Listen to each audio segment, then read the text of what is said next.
communicate effectively, and it's important that we certainly learn it as a skill. So we don't end up with a he said, which is what I had today. And this was interesting because in our session today, we really wanted to become an he said, she said, and I said, we're not going into the he said, she said, because there is, you know, as many perspectives on this story as there are people observing it. It's like putting the elephant well and truly in the room, and you standing at one end of it and you standing at the other end of it, and trying to tell each other what it is that you're actually looking at or feeling. It's not going to be the same thing. Okay. So he said, she said, just it can become a waste of time unless it's important that you get some clarity about what your partner is wanting to say or do, or indeed that you get an opportunity to speak about what's happening for you. So, for example, that couple that I had today, one thing that's going to be really critical for both of them is that they get an opportunity to talk about the hurts that each of them experience as a consequence of this relationship.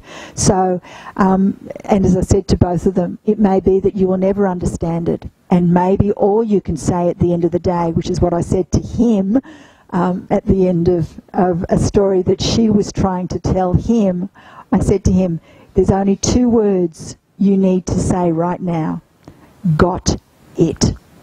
And that's all you can say right now, because you cannot understand it. All you can say is, got it.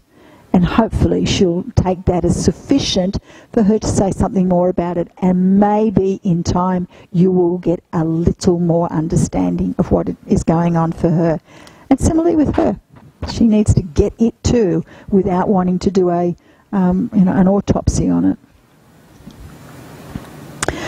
So a basic communication model, 2 people. One speaks, the other one listens.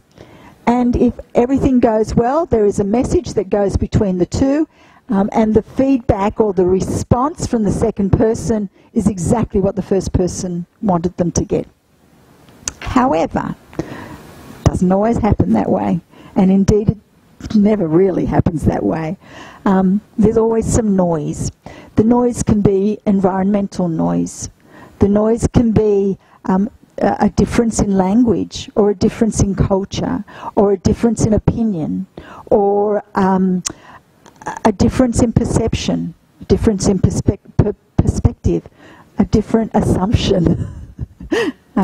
So there's lots of things that create noise that interrupt our communications. And as I also shared with my gentleman today, God gave us 2 ears and a mouth for a reason. We should be listening twice as much as we speak. Open our ears, open our experience, ask questions to get real clarity before you respond. Because if that noise overwhelms the message, the response is not going to be what that first person wanted it to be. Okay? It's a simple model, but it really describes, I think, adequately what happens in a piece of communication and why it goes wrong. One thing I said to this couple today too, as I was speaking to her, was that, okay, if he's not understanding you, it comes back to you then. You may in actual fact have to find another way to say it. Because if you keep saying the same thing over and over again, it's like keep doing the same thing over and over again, you're going to get the same outcome. He's not going to understand it.